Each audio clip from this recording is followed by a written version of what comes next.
All right, let's talk about one of the scariest things you'll see in the emergency department: the patient with a massive variceal bleed who is actively crashing. This is a situation that's all about speed, skill, and having a solid plan. So let's jump right into it. First up, let's set the scene. Why is this such a big deal? Because this number right here, 40%, can be the mortality rate from a patient's first variceal bleed. That's a staggering number. It's why every second counts from the moment they come through the door. So you get the call. You've got a patient, probably someone with a known history of liver problems, who's bringing up blood. And we're not talking about a little bit of coffee ground stuff. We're talking about bright red, terrifying haematemesis. The clock is officially ticking. Okay, so what's our first move?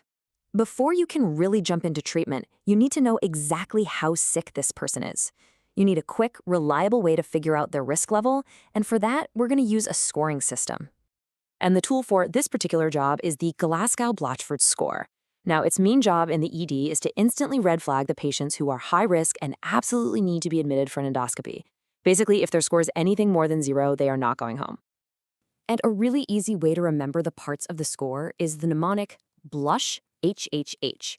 You're looking for low blood pressure, a history of liver disease, a high urea, any history of syncope, and then the 3 H's: a high heart rate, signs of heart failure, and a low hemoglobin.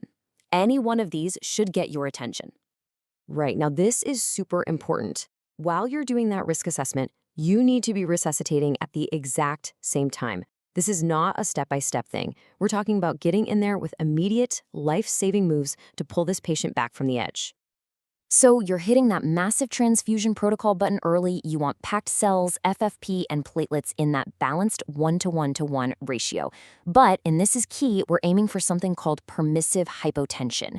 You see, if you push the blood pressure up too high, you actually increase the portal pressure, which just makes the bleeding worse. So a systolic around 90, that's kind of the sweet spot we're aiming for. Okay, resuscitation is happening. Now we need to add in some specific therapies that go right after the source of the problem, the bleeding varices themselves. And you're going to want to get these meds started immediately, right there in the resus room. Your two main go-to agents here are octreotide and terlipressin. They both work by causing splanchnic vasoconstriction, which is just a fancy way of saying they clamp down on the blood vessels in the gut to reduce blood flow and pressure in the portal system. For octreotide, you'll start with a 50 microgram bolus and then an infusion.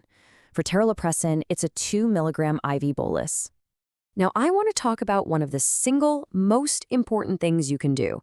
This number, a 4.7% absolute risk reduction in mortality, doesn't come from some new expensive piece of tech.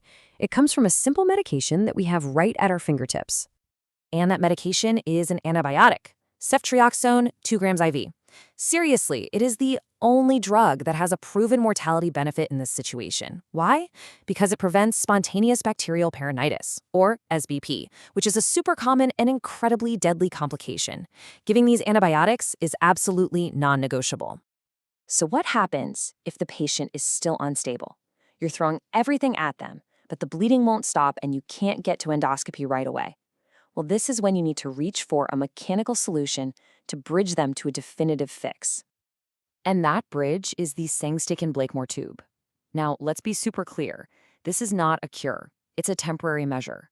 It's designed to put direct physical pressure on those bleeding varices, basically buying you precious time to get the patient to endoscopy or maybe a TIPS procedure. Putting one of these in is a pretty intense procedure, so let's walk through it. First, and please don't ever skip this, check the balloons for leaks before you insert it. You'll then guide it into the 50 centimeter mark, and then you must get an x-ray to confirm it's in the stomach. Inflating this in the esophagus is a catastrophe.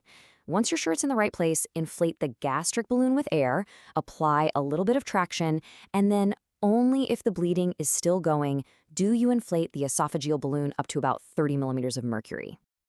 But look, getting the tube in is only half the job. The aftercare is just as important to prevent some really nasty complications like necrosis or even rupture. You'll want to keep the patient sitting up, make sure the gastric port is draining freely, and you need to aspirate the esophageal port every hour.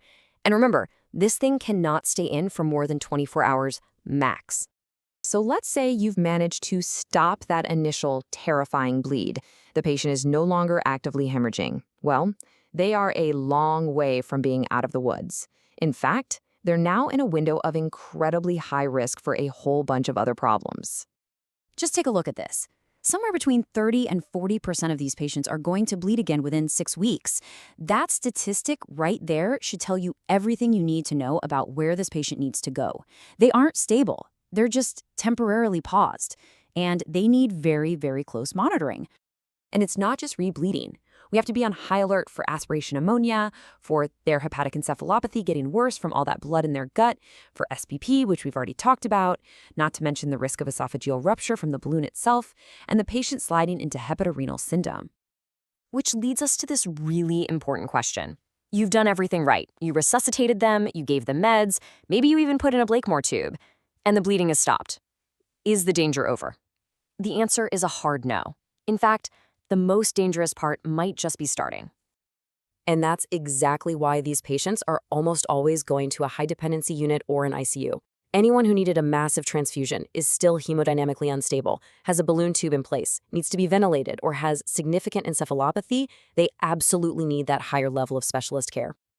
So there you have it. Managing a variceal bleed is all about a rapid assessment, aggressive but smart resuscitation, and always thinking one step ahead to the next complication. If you can keep these steps in mind, you'll be ready for one of the biggest challenges we face in the ED. For more explainers just like this, make sure you subscribe.